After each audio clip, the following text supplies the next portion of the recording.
Leviathan. I first found out about him when I was in middle school playing Final Fantasy VII in my brother's room. And that's because if the first sibling got a game console, you have to share.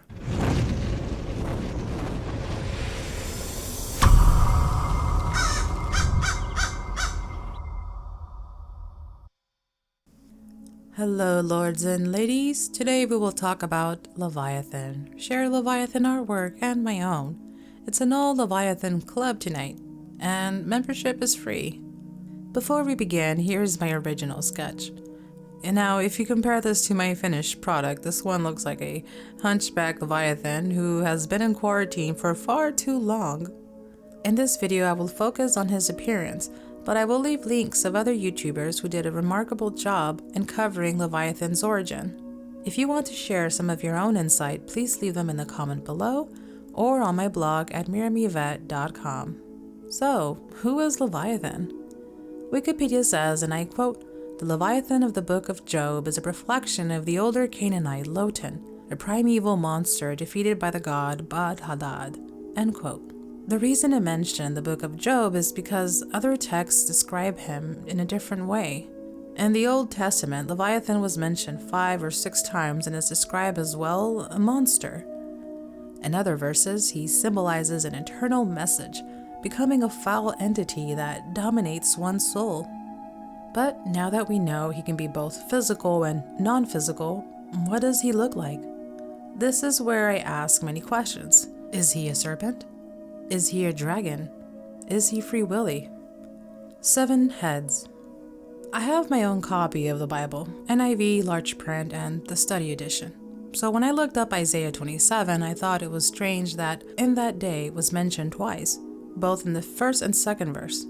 So I looked down to see if the scholars left any footnotes, and to my surprise, there was one.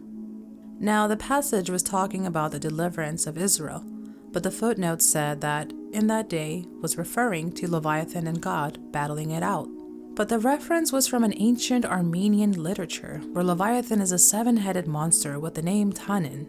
If you look at the See Also section in Wikipedia, Leviathan is among the list. So in a sense, this is where he has many heads and is followed by many names. In the article Middle Eastern Worldviews and Basic Religious Thought at the Encyclopedia Britannica, I quote, "At Ugarit, in mythological poems of the late Bronze Age, the good gods, Baal and Anath, slay the wicked Leviathan of the 7 heads, providing the precedent for the victory of good over evil." 2 Leviathans. Through the Bible Gateway site, Leviathan is solely mentioned in the Old Testament, so I went to a Hebrew Bible site and typed Leviathan to see if there was any new meanings in English. As far as appearance goes, we know he's a slant serpent and a tortuous serpent, but the way it was written, it was almost implying that there was 2 of them. So I dug deeper and found that one was male and one was female, but the female was taken down by God as to prevent little baby Leviathans from sprouting. Whale. In other sections, you will find that Leviathan is described as a whale. This may be in part to the prehistoric whale that was the biggest of them all, Leviathan melvillei. This son of a gun was packing, his teeth stretched 14 inches long, and he or she had the equal size of the famously enormous megalodon. So what we can conclude is that Leviathan doesn't just look different. He has different names, but they all share the same idea: a foul serpent, whale, crocodile, dragon-like 7-headed creature. The safest, close, or near accurate way we can conclude is that Leviathan is a sea creature that symbolizes great destruction. Why find Leviathan fascinating? Well, Leviathan is a beast, and I mean that figuratively. He's drawn pretty cool by many artists. You'll find him in many books, movies, games where he's not just a sea creature. His name makes weapons twice as cool, from God of War 4's Leviathan's axe. In Destiny 2, Leviathan is called the World Eater of Emperor Callus's ship. In the Final Fantasy games, you summon him during battle. A friend of mine was playing Subnautica, so of course I'm adding these Leviathans to my video. And what the... yeah. I like how Job 41 described Leviathan.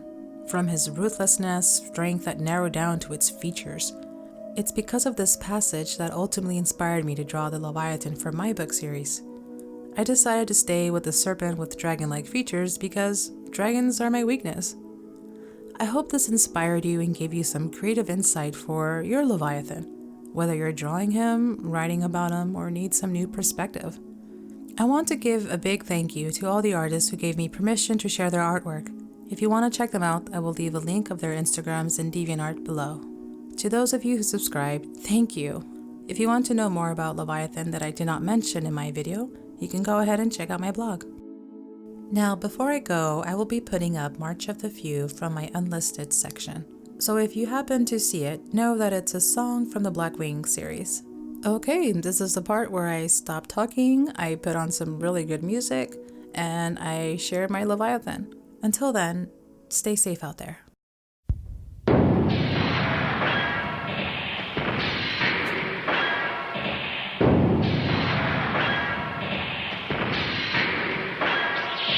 Deus ex machina. Deus ex machina. Deus ex machina.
Deus ex machina.